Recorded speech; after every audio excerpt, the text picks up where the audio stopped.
Hey guys, welcome back to the channel সোমার রান্নাঘর। আজকে তোমাদের সাথে চিলি পনিরের রেসিপিটা শেয়ার করা হবে। তো চলো স্টার্ট করা যাক। এখানে দেখো পনিরগুলোকে কিউব শেপে কেটে রাখা হয়েছে। তার উপরে এখানে 2 চামচ ময়দা দেওয়া হয়েছে আর কিছুটা লঙ্কার গুঁড়ো দেওয়া হয়েছে। দিয়ে ময়দা আর লঙ্কার গুঁড়ো দিয়ে প্রথমে পনিরটাকে ভালো করে মিক্স করে নিতে হবে। তো দেখো একদম ভালো করে ইভেনলি পুরো পনিরগুলোকে মিক্স করে নিতে হবে। সো ফাইনালি দেখো এখানে মিক্স হয়ে গেছে। ঠিক এইভাবেই তোমাদেরকে মিক্স করতে হবে যাতে প্রত্যেকটা পনিরের মধ্যে লঙ্কার গুঁড়ো আর ময়দাটা ভালো করে মিক্স হয়ে যাক, স্প্রেড হয়ে যাক। তারপরে এখানে দেখো রেড ক্যাপসিকাম, পেঁয়াজ, গ্রিন ক্যাপসিকাম এগুলো কেটে রাখা হয়েছে। আর তারপরে একবারই পনিরটাকে এখানে ভেজেই দেখাচ্ছি, ভাজাটা আর আলাদা করে দেখানো হলো না।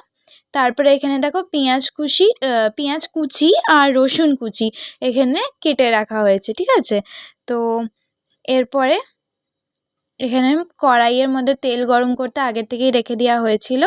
তো তেলটা এখানে প্রায় গরম হয়েই এসেছে। তো এরপরে এটার মধ্যে পেঁয়াজ কুচিটাকে দিয়ে নেওয়া হলো। প্রথমে এখানে রসুন কুচি দেওয়া হয়েছে।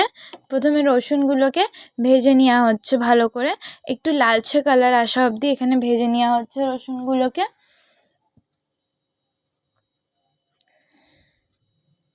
তো দেখো এখানে রসুনগুলো প্রায় ভেজে নেওয়া হয়েছে। এরপরে এটার মধ্যে পেঁয়াজও অ্যাড করে দেওয়া হচ্ছে। তো এরপরে পেঁয়াজগুলোকেও এখানে ভেজে নিতে হবে, লালচে কালার করা মানে লালচে কালারটা আসা অবধি এখানে ভেজে নিতে হবে পেঁয়াজগুলোকেও, ঠিক আছে। তো তারপরে এখানে পেঁয়াজগুলো দেখো ভাজা হচ্ছে এখানে।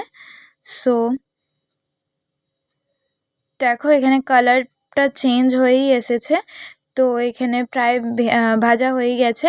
এরপরে এটার মধ্যে গ্রিন কালারের ক্যাপসিকাম অ্যাড করা হয়েছে। গ্রিন কালার, রেড কালার দুটোই ক্যাপসিকাম। আর যে পেঁয়াজগুলোকে কেটে রাখা হয়েছিল ওটাকে কিন্তু স্কোয়ার শেপে কেটে রাখা হয়েছিল। তো দেখো এখানে গ্রিন ক্যাপসিকামের পরে রেড ক্যাপসিকামগুলোকেও অ্যাড করে নেওয়া হয়েছে। সো দেখো অ্যাড করে নেওয়া হয়েছে। এরপরে যে স্কোয়ার শেপে পেঁয়াজগুলোকে কেটে রাখা হয়েছিল ওটাকেও এখানে অ্যাড করে নেওয়া হলো। দিয়ে সবগুলোকে ভালো করে এখানে খুন্তির সাহায্যে মিশিয়ে নিতে হবে। তো দেখো এখানে খুব ভালো করে কিন্তু মিশিয়ে নেওয়া হচ্ছে। এই চিলি পনিরটা শুধুমাত্র ভাতের সঙ্গেই নয়, পরোটা, রুটি, নান সব কিছুর সাথেই খুবই ভালো লাগে খেতে। তো একবার তোমরা কিন্তু বাড়িতে অবশ্যই বানিয়ে ট্রাই করো। সো দেখো এখানে সবগুলো ভালো করে ভাজা হয়ে গেছে। এরপরে এটার মধ্যে টমেটো সস অ্যাড করা হয়েছে, তারপরে সয়া সস অ্যাড করা হয়েছে। তো এরপরে এখানে চিলি সস অ্যাড করা হয়েছে। প্রত্যেকটা সসই প্রায় 1.5 টিস্পুনের মতন অ্যাড করা হয়েছে। তারপরে এখানে পরিমাণ মতো নুন অ্যাড করা হয়েছে। নুন অ্যাড করে নেওয়ার পরে সব সসগুলোর সাথে ভেজিটেবলসগুলোকে ভালো করে এখানে মিক্স করে নেওয়া হচ্ছে। একদম ভালো করে মিক্স করে নিতে হবে যাতে সসের কালারটা আসুক আর একদম মানে চিলি পনিরের যে কালারটা থাকে ওই কালারটা আর একদম অথেন্টিসিটিটা আসুক। তো এখানে দেখো সব ভালো করে মিক্স করে নেওয়া হয়েছে। তো এরপরে দেখো কত সুন্দর এখানে কালারটা এসেছে সসের। তারপরে যে পনিরগুলোকে ফ্রাই করে রাখা হয়েছিল ওই পনিরগুলোকেও এখানে অ্যাড করে দেওয়া হয়েছে। এরপরে পনিরগুলোকেও ভালো করে একদম এখানে নাড়াচাড়া করে নিতে হবে। তো দেখো ভালো করে নাড়াচাড়া করে নেওয়া হচ্ছে। সো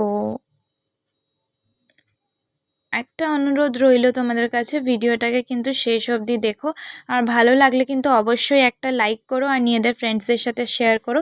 ইউটিউবে যদি দেখে থাকো তো চ্যানেলটাকে সাবস্ক্রাইব করতে ভুলো না। তো এখানে দেখো বাটির মধ্যে ময়দা নেওয়া হয়েছিল, না সরি আমার ভুল হলো, এখানে ময়দা না, বাটির মধ্যে কর্নফ্লাওয়ার নেওয়া হয়েছিল আর তারপরে ওটাকেই গুলে নেওয়া হয়েছিল। তো তারপরে কর্নফ্লাওয়ারের মিক্সটাকে পনিরের সবজির মধ্যে, এখানে চিলি পনিরের মধ্যে অ্যাড করে দেওয়া হয়েছিল। দিয়ে ওটাকেও ভালো করে নাড়াচাড়া করে নেওয়ার পরে আমাদের চিলি পনির তৈরি হয়ে যাবে। তো দেখো এখানে চিলি পনির তৈরি হয়ে গেছে। ভালো লাগলে কিন্তু অবশ্যই লাইক করো।